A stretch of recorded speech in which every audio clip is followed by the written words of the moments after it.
Hey everyone, welcome to another video of Nameless Things. So today we're taking a look at Heroes for Hope X-Men number 1. So guys, this was a comic that came out in 1985 around the time Africa was undergoing a very great and horrible famine, and this was an initiative taken by the Marvel comic book industry to raise funds for the famine to help for the relief of the people. And this had a collaborative effort with many talented artists, storytellers from the industries. I mean, this has some big names like Stan Lee, John Romita Jr., Stephen King, Martin George, Alan Moore, and these are just some of the names that are on the top of my head. There are a lot of artists who have collaborated on this book.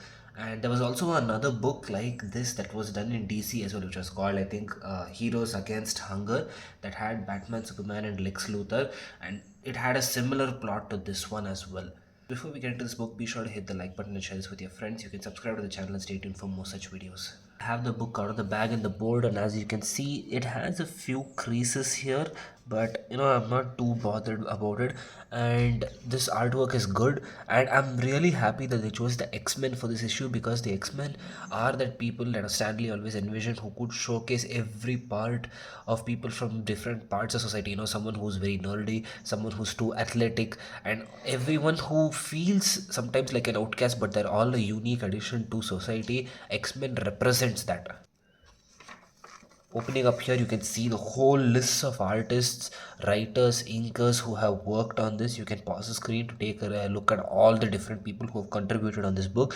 And as you can see at the very bottom here, it's mentioned that the cover art in the front is done by Arthur Adams and the back cover is done by Jim Starlin. So this is the front cover art, as you can see here, with all the X-Men over here, and this is the back cover. Pretty amazing.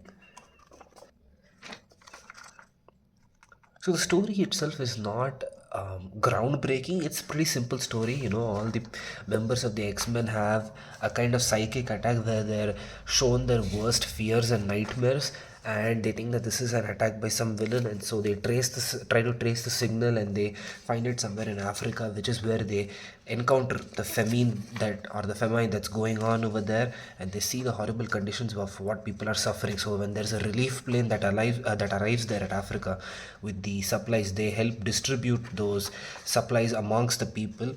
But Jean, no, not Jean Grey, Rogue has a bit of guilt because she's not had her psychic attack yet, so she borrows some of the powers from all the X-Men to go confront that. But it was just a metaphor by and large, showcasing people's fear, despair, and their worst thoughts, and how the X-Men are showing the fact that we need to hold on to hope, much like the people in Africa who are struggling through all these horrible times and still holding on to hope, to fight on, to live on. And that's basically what the overall book comprises. And as you can see, this is a letter over here by the then editor-in-chief of Marvel, telling about how this project came to be.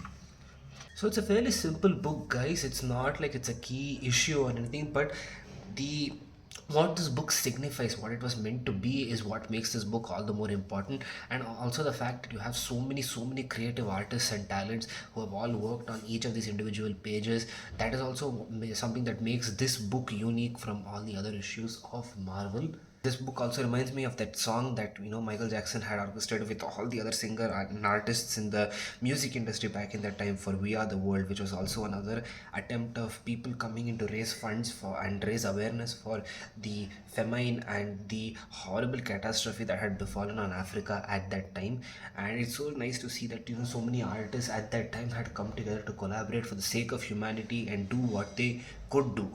In that regard, I'm very happy to have this book, because this book is definitely one of those key moments in human history, I believe, where people from different industries, where people from different types of artists came together to do what little they can to help each other. And using the X-Men for that was just a cherry on the top. Let me know your thoughts about this book in the comments below, and I will catch you guys next time.